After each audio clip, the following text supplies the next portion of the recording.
All right, hit it! I'm an occupier, I'm the first one fired, I'm the last one hired, now I'm sick and tired, I'm mad as hell, and I won't take it anymore. The rain is freezing and the sky is gray, I've been trespassed from here, but I'm back anyway, I'm mad as hell. It's kind of a waste. People are putting a lot of effort in, a lot of sincerity, a lot of concern, accomplishing nothing. I think a little too much civil disobedience every once in a while is not always a good thing. I think that there is a lot of power behind a grassroots movement like that, so I think it's very positive.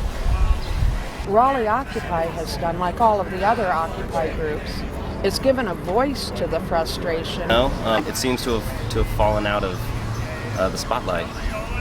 Do you agree? And I won't take it anymore. I won't take it. I'm mad as hell, and I won't take it. I'm an occupier, and I don't fake it. I'm mad as hell, and I won't take it anymore. Do the math. The house to what Linda Green. I'm not trying to take away your limousine, but I'm mad as hell, and I won't take it anymore. Occupier Larry. I don't want your car, I don't want your boat, I only want to be heard when I cast my vote. I'm mad as hell, and I won't take it anymore. I'm mad as hell. Some of you wonder, what is this crazy drum-beating, cow-clanging bell of people over here? We are Occupy Raleigh. And you've seen us on the news. We're the dirty hippies that always get arrested. Everything I got, it can just what I can carry. Memories of my life with my kids.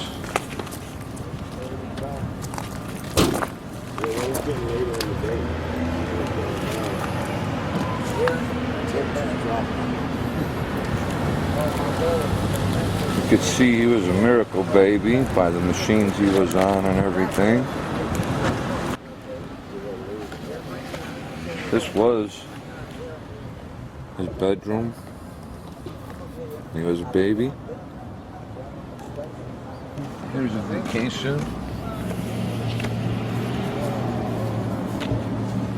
I was here at the Wildlife Federation. To watch. Before Occupy started, I watched about 30 hours of television a week for lack of anything else to do. I watch maybe 30 minutes of television a week now because I have something to do in my life that's more important, that's bigger than I am. And I think that's another thing that we don't have anymore in this nation, is I don't think a lot of people have anything in their life that is actually bigger than them. They may go to church on Sunday, but then they go right back to their lives the next day and they just do whatever they do.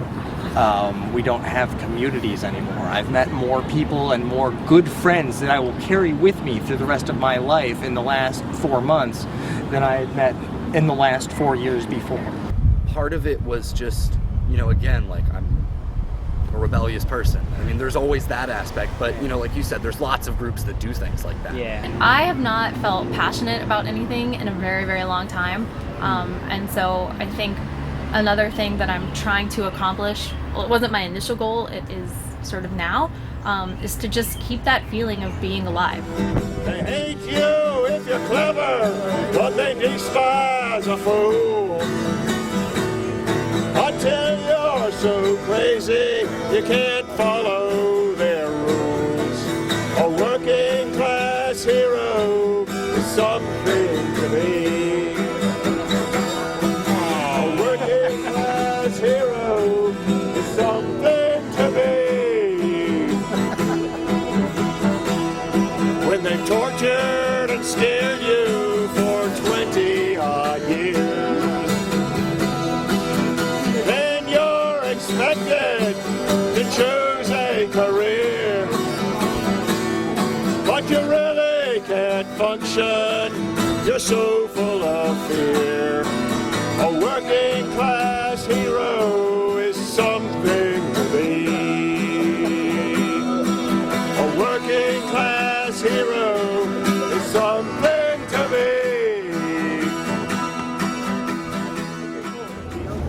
here, this is all the work I could get for the year. That year, whatever year that is. That's all from a day labor place. 1, 2, 3, 4, 5 days of work out of a whole year. And I'm a skilled tradesman for 20. I have a kid, but I still occupy. I have a job. Right, and I have a job. So there's... She's a good guide, by the way. Yeah, she's awesome.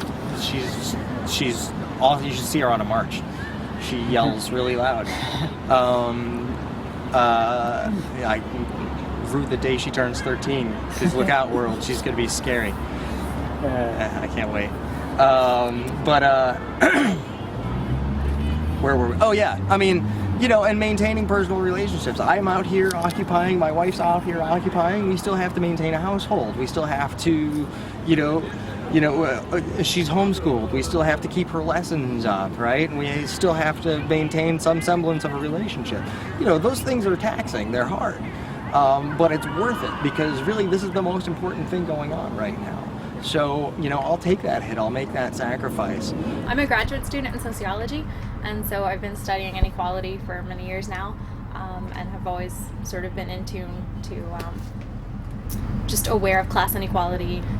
Honestly, I paid scant attention to the original Occupy Wall Street protests until what really woke me up and what really irritated me, wanted me to get it started, was when Anthony Bologna pepper sprayed that girl on September 24th. Yeah, it pissed me off. Really, with Occupy, it was the fact that it was more radical than other groups. Just, saying, first of all, we're going to hold this space in public. It already takes a real level of commitment to do that. The people that came to Occupy Wall Street the day that it started were there because they were fed up. They were fed up with the state of the country. They were fed up with the way corporations are buying out our politicians and controlling our government. They were fed up with, the untold amount of abuses of all of these different companies and branches of government. And I mean, it's so large. On October 15th, 2011, that anger came to a peak around the world when Occupy Wall Street fired 1,100 cities around the world to say, I'm mad as hell and I'm not gonna take any more.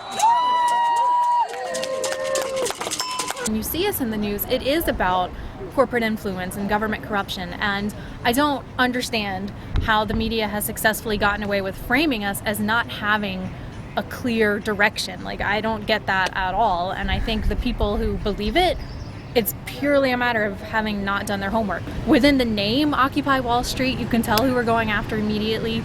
Doesn't matter, Republican, Democrat, or whatever. We want a fundamental change in getting the money out of politics in general for either side. I think they are merely representation of the anger with the fact that we're paying the bills for bad behavior in the marketplace. And rent seeking just means that one group attempts to change public policy in a way that benefits them at the expense of others. And if you look at the banks that have been involved in rent-seeking activity, if you look at the companies that have taken bailouts, the automotive industry, if you look at GE, for example, all of these entities that have lobbied the government for special favors for themselves, but they are trying to pass those expenses on to the rest of society, rest of the taxpayers. And yes, certainly, I know we don't really have a definition for fairness in economics, but if we did, I think that would be the definition of being unfair. I do appreciate the fact that the dialogue has changed, because to your point, all summer all we talked about was the deficit, blah, blah, blah, right? And that's not what we talk about anymore. I mean, if you go to LexisNexis or whatever like that, you can see, people talking about income inequality now. Their biggest single focus seems to be Wall Street and the evils of Wall Street. They would like to break the power of the large banks. The first and foremost thing I want to see is I want to see money get out of politics. For myself, it might be a little radical for some, but I want to see one person, $1, one vote. This thing that we want is for the super rich to not have more of a voice than the super poor in politics. I paid for 17 years taxes I worked. I paid my property taxes. I paid my taxes on my tags, my titles, this, that. I pay taxes, pay taxes, pay taxes. then when I need the helping hand back, Uncle Sam's kind of just brushing me off like I don't count. Only the banks count. Only the investors and the big businessmen. And the rest of us don't mean really anything. Occupy is pretty pissed off at the whole political system. Both sides take money. Both sides, are corrupted by the corporations, in our view. It's the media, it's the government, it's these corporations. No one's concerned within those groups of people, about actually fixing anything. They're more concerned about their image than what actually happens. And it's like I said about the government, rather than worry about your image, if you actually do something and you're actually doing what you're supposed to be doing, people will respond to that. We talk about people that most people in public have never heard of, like Art Pope, who lives right here in Raleigh, and 17 of the 19 candidates that he donated money to won. Because he's a millionaire and he has the ability to make his voice louder. A lot of people will say money is free speech. It's not free speech. All it is an artificial amplification of speech.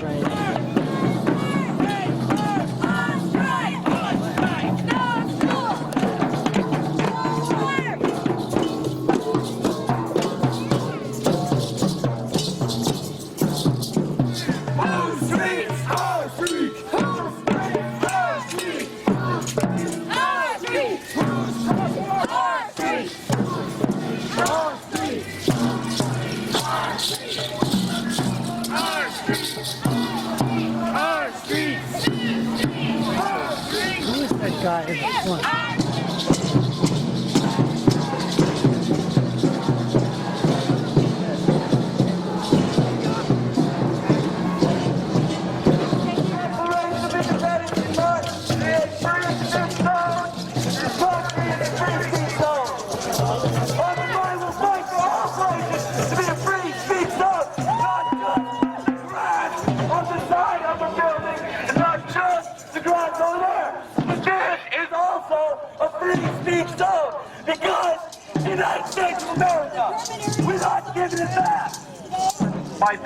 By this black mask, this kind of, we're hiding behind, and we won't tell you who's giving the money. Why? What's wrong? I have no problem if somebody wants to donate, $10 million. I just want to know what you stand for. The NDAA passed pretty much without a hiccup, and nobody talked about it. Nobody knows what that 1031 clause even means, right? Where basically they can declare me a terrorist at any time and scoop me up off the street. Corporate profits in 2008, 2009, and 2010 were actually $343 billion higher than earlier estimates. They found that out last year. At the same time, American families earn $265 billion less. It doesn't take a genius to figure out the corporations are stealing from Americans in their insatiable lust for always more profit. So you're basically looking at my $107,000 home. Profit margins that were made off that home were close to $300,000. When you put the $100,000 they asked the government for the loss on the house, then they resold the house for the $92,000. Then they stole my life's work, $86,000. I think if you buy stock in a company, if you invest in a bank, you put your money in the bank, you are accepting the fact that you're doing business with a venture that's going to take on some risk. I think the problem is, at least what most of the laws that we've seen lately, and this is public choice economics here, is that there's long been a collusion between the bankers and Wall Street and so forth and politicians, and that gives rise to very, very poorly written laws that benefit one group at the expense of other groups. The Graham-Leach-Bliley Act needs to be repealed, and we need to bring back protections from the Glass-Steagall Act of 1934 to separate investment banks and commercial banks so that we have those protections back in place. The Glass-Steagall Act separated the functions of commercial banking from those of investment banking. When they repealed that, it undid all of that. So now lending banks that are lending out these mortgages are allowed to invest in similar types of things. So if they're lending you a mortgage out, they can then invest, they can take those mortgages, bundle them together, put them in the derivatives market and then bet against those mortgages. Commercial banks are the ordinary banks on the corner, your friendly neighborhood banker that takes deposits from local people, makes loans to local businesses and home buyers. Investment banks are a completely different animal. Investment banks invest on their own account and that of their other clients in the global financial markets. They invest in a wide range of securities, all of which are riskier than the ones that the commercial banks invest in. And when they were merged, as they were prior to the Depression, they took large risks with depositors' money.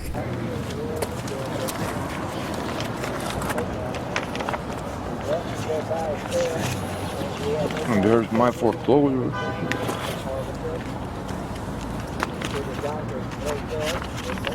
You could page through to get the picture.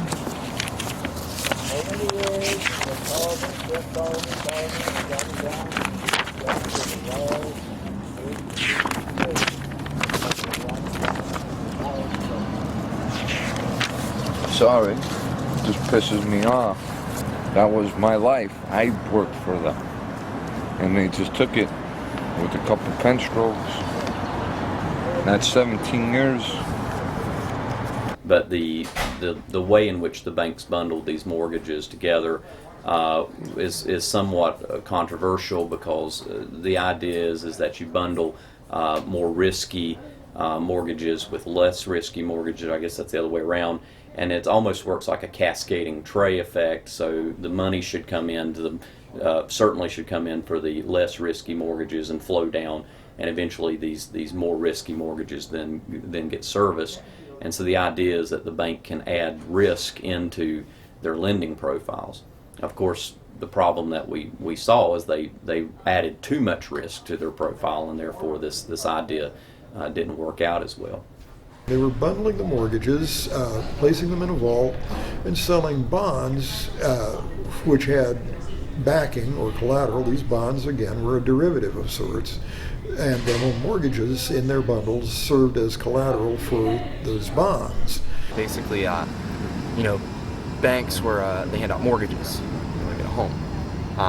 And the idea is that when they hand out these mortgages, they assess each client that they're handing them out to, and they have a reasonable expectation that that client will be able to repay the mortgage. By 2004, 2003 even, they were making these subprime loans with no collateral, no down payment, no verification of employment or assets, and in many cases fraudulently stating assets on the application that the borrower did not have. People should be informed about what they're buying. And I think that's a fundamental definition in property law, contract law. People should have good information. The restrictions on those subprime loans gradually disappeared and became even less than those for ordinary or prime loans, while the charges for them also increased. You have policies that are aimed to encourage home ownership. You have Federal Reserve, which has policies that are causing interest rates to be artificially lower than they probably should have been, and that certainly makes borrowing money very cheap. And the theory in economics that would come to mind is like the theory of moral hazard, which basically says is that when people assume less the cost, they're therefore willing to take more risk. It turns out that a good many of people who were sold those subprime loans would have been eligible for prime loans. They were sold the more costly subprime loans fraudulently. That's not all of them, but a certain fraction of them. And so if you've got a $200,000 home and you give it to someone who has a $30,000 a year job, they're not going to be able to afford that house. They should still be able to get a house, not that one. And they would go in and apply for these mortgages with these banks, and they'd be like, oh yeah, sure thing, here you go. And that was one of the major reasons behind the financial crash. It was, people overextending themselves to try to get these mortgages, and then banks just letting it happen. The borrowers themselves did not misrepresent. In most cases, it was done for them by the mortgage lenders at the behests of the big investment banks that wanted to buy those mortgages so they could bundle them and sell them. They knew full well those mortgages were going to fail, and they bet against them so that they could profit on that failure. That is not a large amount of money to maybe upper class people, but you know,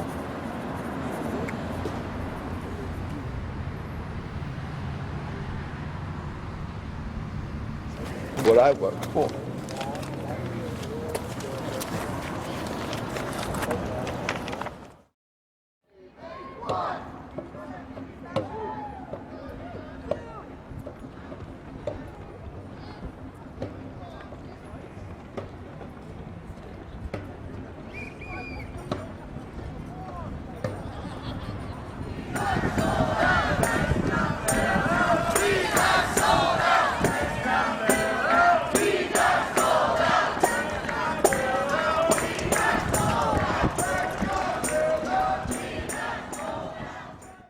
I think to people who are sitting at home, who don't know a lot about politics, I think everybody at least has a sense that something is wrong, and there's a place for all of those people in Occupy. All of these corporations and politicians and the media will paint those groups in whatever light they want. But it's up to individuals to make their own decisions about what those people represent and whether they're willing to support them based on their own decisions, not what they hear in a 20-second plug on the news. Go out and learn, read, watch videos, watch documentaries, get involved, talk to people who are involved. Find out, what it is that you care about, that you are willing to fight for and you're willing to get involved in. And don't look at the name of the organization that's doing it. Read. Honestly, read, pay attention to what's going on, because it affects your life more than Dancing with the Stars does, I promise. I can't even buy a job, even, and as you've seen, people, they drive by here and yell, get a job, and, that's an easy thing for somebody like that to say out of their mouth, but until they've been put in the position where they don't have that job anymore, then they could see what it's like when you have to get back on your feet and you don't have a cell phone and you don't have internet access and you don't have none of these resources. Yeah, I mean, that perseverance and determination is definitely what it takes, because it's not easy. It's not easy to do this day after day after day. There's so many times where you're like, it's so easy to just say, all right, I'm burnt out, I'm tired, I don't want to do this anymore, just go back to my normal life. And I've said that to myself countless times, but you come back and you say, nope, I can't do that, I can't, so you just got to keep going, yeah. I leave you with a quote from Franklin Delano Roosevelt. I was a history major, I'm big on looking up quotes. This is the test of our progress is not whether we add more to the abundance of those who have much, is whether we provide enough for those who have little. And on that note, I say thank you for all coming out here today, and we got to keep on keeping on. Thanks.